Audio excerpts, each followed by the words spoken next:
if there's certain opportunities, if you miss out on, you cannot go back to. They are just gone. People are selling up because they think there's nothing here for them. But you're literally coming back to nothing. Your greatest assets. Your house is going to be one of your biggest assets. You sold that, it's gone. The struggle of the UK or the West as well. It's not all roses. Access to life in Ghana that you don't necessarily get in the UK. You're coming back to a system that, first of all, you don't even know anymore. In Ghana, nobody cares about your qualification. And like, there's nothing wrong with being an Uber driver, but I'm saying, like, what does it gain you? Because it's a huge sacrifice to leave Ghana and go to the West, because what are you going to and what are you going to be able to return to? Hey guys, welcome back. Okay, today's video, I want to do a reaction to a video that I saw online. But we'll go into that in a second. Before I get into today's video, I want to tell you about Lemfi. Lemfi is a great app for changing money. If you want to send money back home to an African country, then you may want to consider using Lemfi, okay? Right now, they have some cashback offers happening. So if you use my code Dela, you'll get some cashback on any qualifying transaction that you do when you download the app. They are safe, secure, and convenient to use. So make sure you go ahead, download the app, and use my code Dela. Back to today's video. All right, so today's video, as I was saying, I came across a video on YouTube, and I thought I wanted to do a reaction to it because I thought it had some really great information in it, okay? So before we get into my thoughts on it, I thought we'd watch the video together, okay? I met Kwame on the bus one day when I was traveling to work. He shared with me his painful experience in the UK, where he's been here for almost 11 years. All he does is just work and pay bills. At the end of the month, he's only able to save about £200, and even with that, he has to send that money back home to Ghana due to family obligations. He's not alone. This is the plight of about 80% of Ghanaians living in the UK. This is the reality nobody talks about. Before you sell everything to move to the UK, the visa agents don't tell you the whole truth. The success stories on social media, lies. And by the time you realize the trap, it is too late. In this video, I'm going to break down 5 reasons why Ghanaians can't return home from the UK using real numbers and real stories. If you are planning to move to the UK, this video might prepare you for the battle ahead. Okay, you heard it yourself. Now, how does this video relate to the diaspora? Well, first of all, it does relate a lot because a lot of the things that he talks about in this video actually shows you how much potential there is in Ghana right now and the things that are happening and how much has actually changed over the years, and how if there's certain opportunities, if you miss out on, you cannot go back to. They are just gone forever because you will be priced out.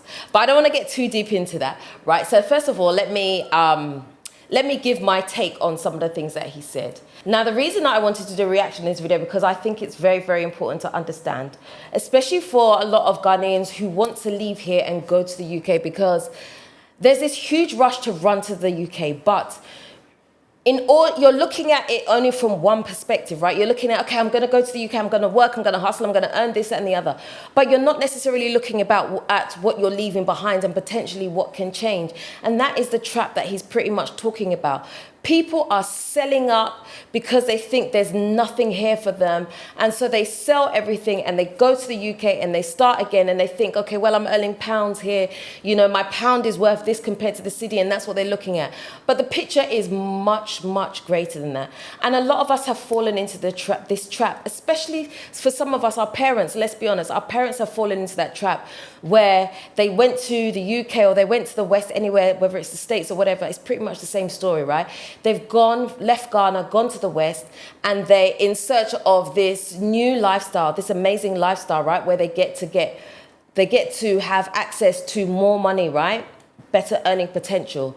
But they haven't thought about what they're leaving behind, because often what happens is the things that you leave behind, you can't necessarily come back to. It's not that easy. We only have to look at the diaspora trying to come back, who have never even lived in Ghana, right? The struggle is very much real. For a lot of diasporans that want to move back to Ghana, it becomes very difficult for them because they are trying to find a means for how do they support themselves when they come back, because they don't have a network, they don't have certain things, they don't have a place to live.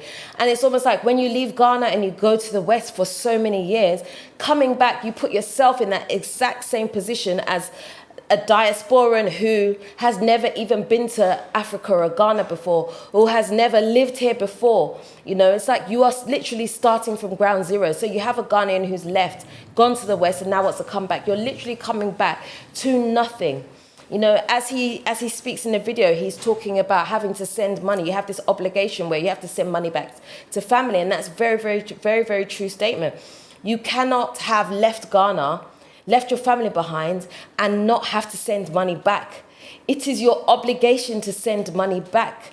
And so people have that huge responsibility. So where you think, okay, I'm earning £2,000 a month, it sounds great on paper. But the reality of that £2,000 is that £2,000 where you have to pay your bills. You know, in the West, you know the kind of bills we have, and they don't play about bills over there. It can't be, oh, boss, please, next time I'll give it to you next month. That doesn't work. That might work in Ghana for some things, but in the West, it doesn't work like that. When you have a bill that's due, your bill is due. Pay your bill. You must pay your bill, otherwise you know that there's a consequence to that, right? It goes against your credit record. It goes against all kinds of things. They can cut you off on certain things. You know, you have that burden to always keep having to pay these bills. So there isn't much. How many people really have disposable money at the end of their paying their bills? Not a lot of people, especially if you have kids, you have responsibilities. It's so much harder to have disposable income for the things that you want to have. Let me tell you about Amma. She sold her 2-bedroom house in Kumasi for £8,000 in the year 2018 to pay for her care sponsorship visa, flights, and initial cost. That same house is now worth £28,000. She lives in a shared accommodation in Birmingham, pays £600 rent, and after 7 years in the UK, she has managed to save a total of £10,000. She simply cannot afford to buy back what she sold. This is the pattern. You sell the land, property, or business in Ghana. You use that money to fund your UK dream. So, you know, his first reasoning was the lady that sold her house in Ghana for £8,000. I mean, £8,000, I'm sure that I think he said that was 2011. That was a lot of money back then, probably, right?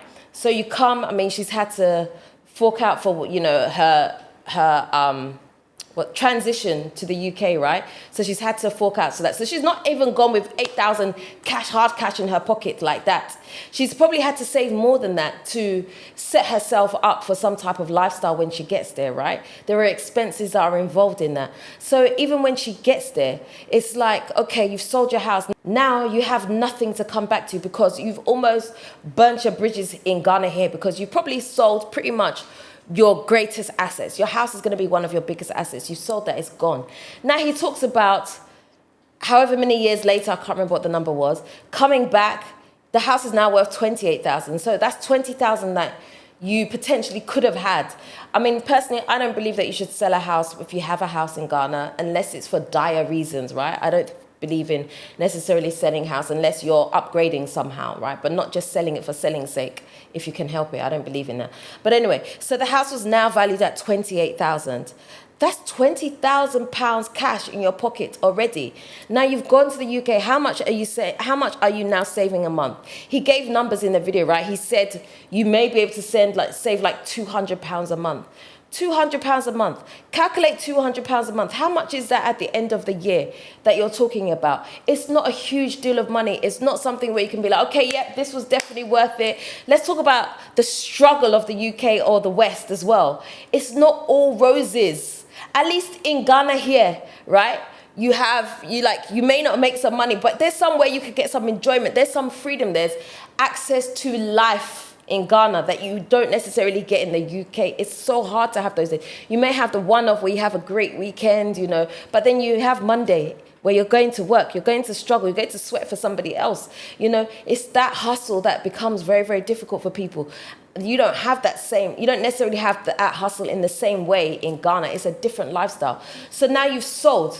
How do you come back? You've closed your doors. Everything is finished. Like, how do you make that move back to Ghana? It's not as easy as what it may seem. Also, let's talk about when you actually do want to move back. The land that you have been seeing around, which was 5,000 cedis, is now 50,000 cedis. So it's like you're really starting, as he said, you're starting from almost less than ground zero. At least when you were here, you had something to hold on to. Now you're coming back to a system that, first of all, you don't even know anymore. Ghana moved, like, Ghana moves slow, but it also moves very fast in some things. Like Ghana can change just like that. You bat an eyelid and Ghana has changed. You know how many people I hear that are from the diaspora that are like, oh, I'm coming back to Ghana, and they come and they're like, I'm lost. Like everything that I knew is no longer. The people that I knew just, nothing is the same. Like they don't even know how to get from A to B anymore because the roads have changed, like things have changed, new buildings have popped up, like things have just shifted. So in that respect, Ghana can change very, very quickly. So you're coming back to a place that you know. So you become one of us that don't know nothing about Ghana. We're just moving for the first time. Like you've put yourself in that position almost. And so it can be very, very difficult. And let's not even talk about the expenses that pop up when you're abroad as well, right? You have things that are going to happen that the money that you're saving, thinking you're coming back to Ghana with, you can't even hold on to that money because it's one thing after another. I know I've lived in the UK for most of my life, and it's like bills after bills, surprise after surprise after surprise. You think you're saving even £100 that you think you've saved.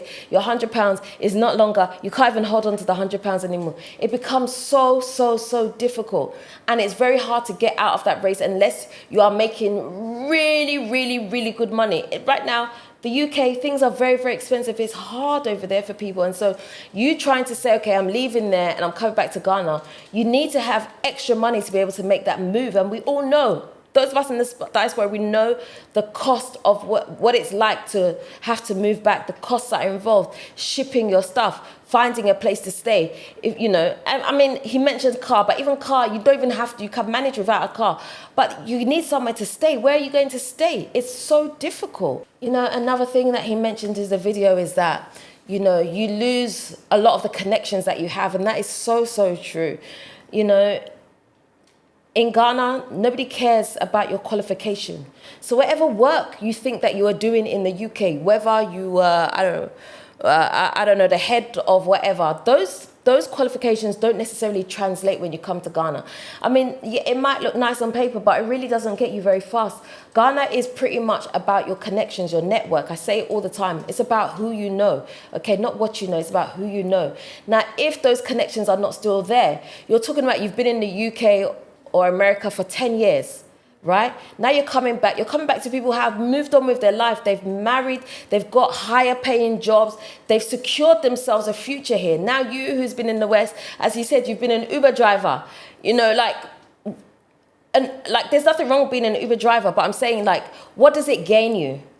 Where does it bring you leverage? Those are the things that we need to think of. So for me personally, if you're going to go to the UK for something, you have to have a master plan. Not just that, I'm going to go work, earn money, send money back home. No, you have to have some type of master plan where you're actually doing something for yourself. Your plan has to be real solid for it to make sense for you to, because it's a huge sacrifice to leave Ghana and go to the West, because what are you going to and what are you going to be able to return to? So you've lost your connections, you've lost your network. Now who do you know? A lot of people would tell you that the people that they knew before they left, they don't know them anymore. You've lived separate lives. It's almost like two people who are married, you've lived in separate countries, now you come back together. It's going to be awkward because you've had different experiences, you've had different life experiences. You don't necessarily talk every day to that level where you're growing together. It's a lot harder. You'd need a lot more conscious effort. But how many of your friends can you speak to like that? People are busy with their lives. You who's in the UK, you're even more busy. You don't even have time to pick up the phone and be on the phone to someone. You're tired, you've come back from work, all of that stuff. It's not as clear cut as that. You have to understand what you are leaving behind when you leave Ghana and move to the West. It's a huge sacrifice. It's not just that, maybe you're leaving your kids, you're leaving your family, you're going to miss them. It's not just that. It's a lot bigger than that. I just don't want us to paint this pretty picture of the West is some type of way where it's this utopia. The West is great, don't get me wrong.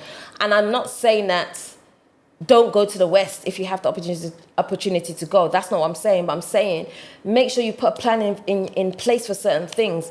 And he made a great point in the video. You go to the West, you spend 10, 20 years in the West, now you want to come back to Ghana. You have to understand you're older. Are you ready to come back and start building at a certain, you're 50, you're 60, you're coming back. Are you ready to start building at that age? Do you have the energy? We have to understand as you get old, your energy changes, like things change. Your point of view on certain things change. So we have to understand what our future self is also going to be like. These are just some of the things that we have to understand. So for those of us from the diaspora, we know what that hustle is like.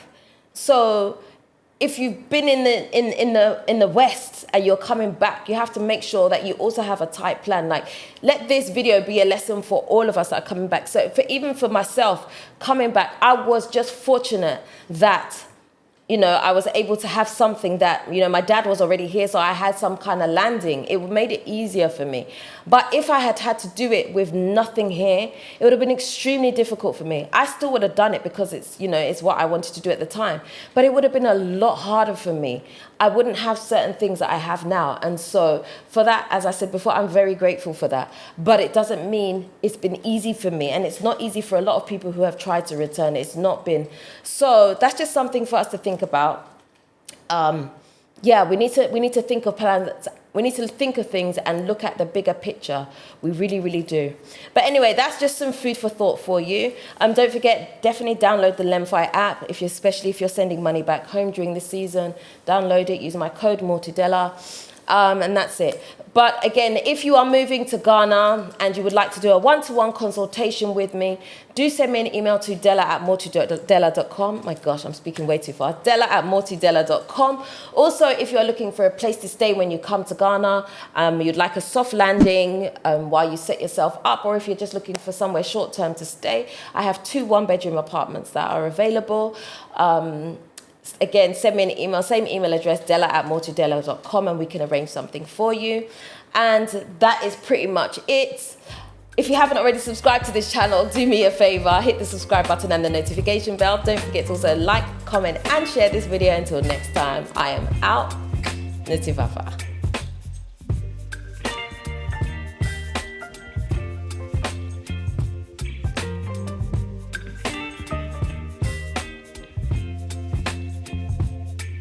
Baby, you give me ice and fire.